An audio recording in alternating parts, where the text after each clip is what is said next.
In this video, we are going to review how to restore files and folders to your computer from a backup created using Backup and Restore in Windows 7.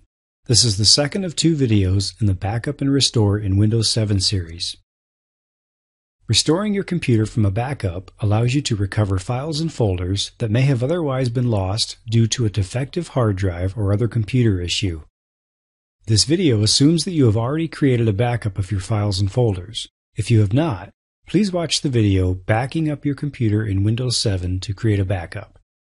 To begin, connect your external hard drive to your computer. Close any pop-up windows that may appear.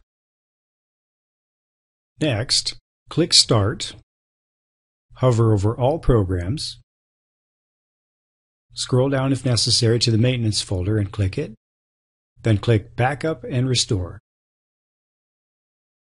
Before going any further, it is important to understand that a restore in Windows can actually mean three different things. First, a restore or restoration of personal files and folders refers to moving files or folders back to your computer from the backup location. Windows 7 and any installed programs are not affected. This is the type of restore we will be performing in this video. To create a backup of personal files and folders, see the video Backing Up Your Computer in Windows 7.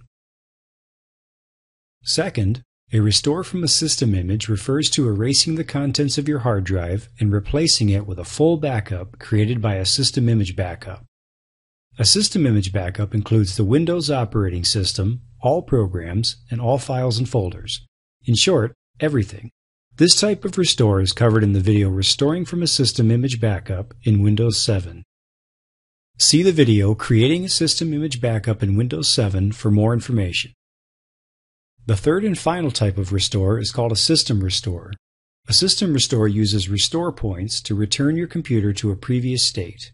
For example, if you install a program and then your computer begins to crash every 5 minutes, you can use System Restore to restore your computer to a point before the program was installed, thereby fixing the problem. Note that System Restore will remove programs and drivers, but does not affect personal files and folders. So any documents you create or pictures you save will not be erased during a system restore. The differences can definitely be a little confusing, so a table highlighting the differences has been included in the show notes for reference. Let's continue on with restoring files and folders. The bottom section of Windows Backup and Restore is dedicated to the restore process. If your previous backup was successful, you should see the gray box Restore My Files. Click Restore My Files and the Restore Files window will appear. You have three options. You can search for a specific file or folder by name, browse for files, or browse for folders. Let's browse for a file. Click Browse for Files and a new window will appear showing the backup folder on the right. Double-click the folder to open it or single-click on the folder, then click Open Folder. In this example, we will continue to double-click until we find the Documents folder for the appropriate user.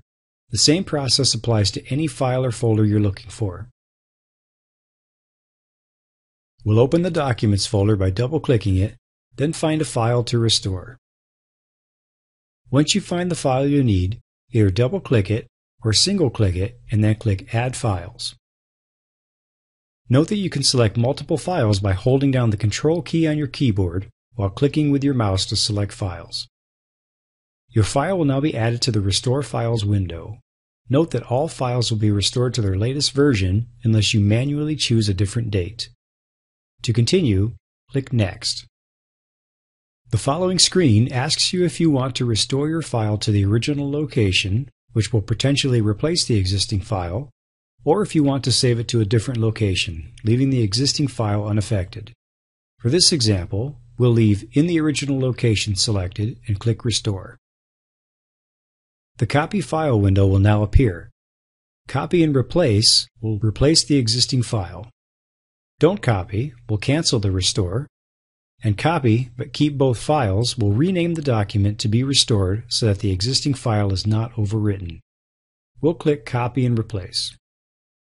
You should see a message that your files have been restored. Click Finish.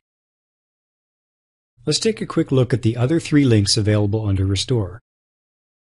Restore all users' files will allow you to restore backed up files for any user account on the computer, in addition to your own.